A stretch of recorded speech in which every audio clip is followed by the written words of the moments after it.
Baik, Assalamualaikum warahmatullahi wabarakatuh. Perkenalkan, nama saya Nur Alifia Asis dari kelas PTIKG dengan NIM 240209502038. Di sini saya akan membacakan rangkuman materi yang dipresentasikan oleh kelompok 4 dari kelas PTIKG dan kelas PTIKI.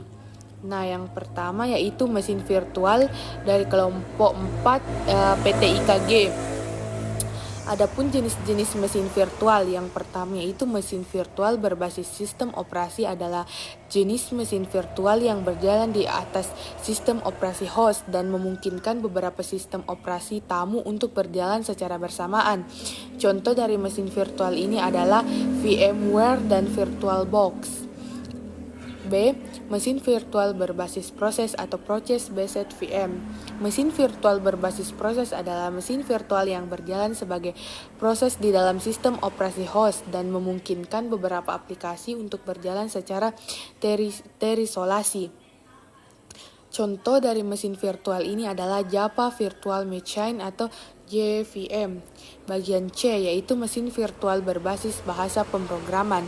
Language Based VM. Mesin virtual berbasis bahasa pemrograman adalah jenis mesin virtual yang dirancang untuk menjalankan kode program yang ditulis dalam bahasa pemrograman tertentu. Contoh dari mesin virtual ini adalah Common Language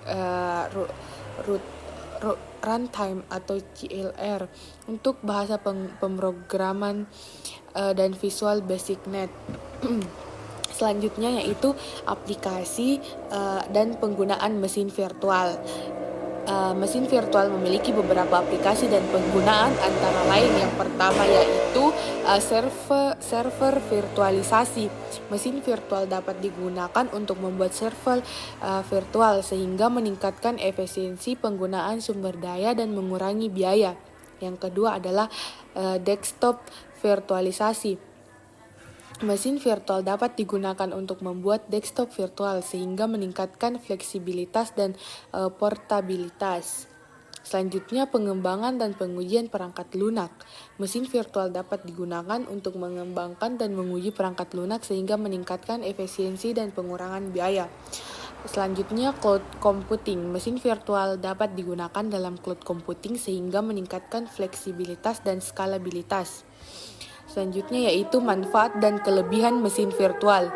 Isolasi. Yang pertama ada isolasi dan keamanan. Mesin virtual dapat diisolasi dari sistem fisik lainnya sehingga meningkatkan keamanan dan mengurangi risiko kerusakan pada sistem lainnya.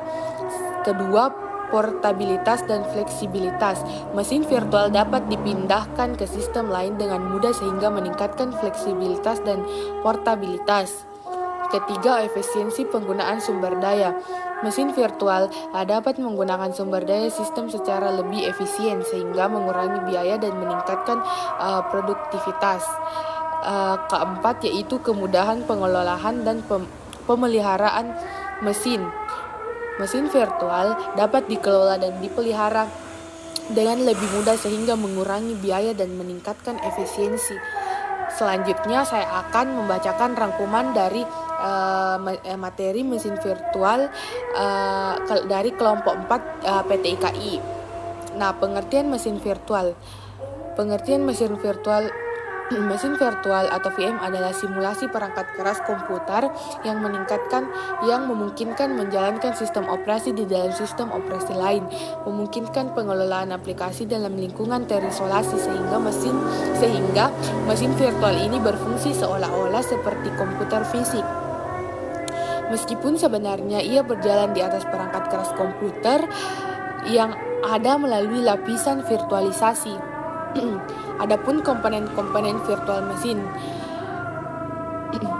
Yang pertama, mengelola VM hypervisor perangkat lunak.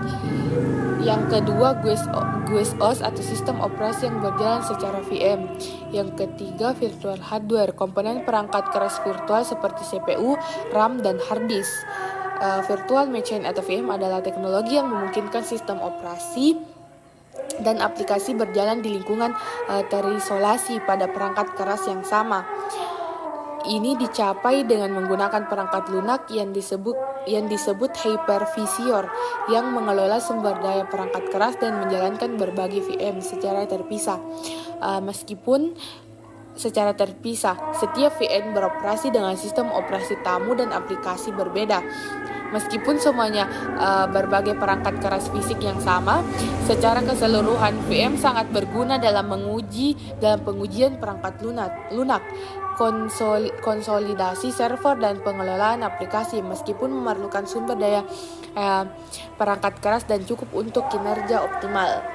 Baik, itu saja yang dapat saya jelaskan dari ringkasan materi kelompok 4 dari PTIKG dan PTIKI. Lebih dan kurangnya mohon dimaafkan. Assalamualaikum warahmatullahi wabarakatuh.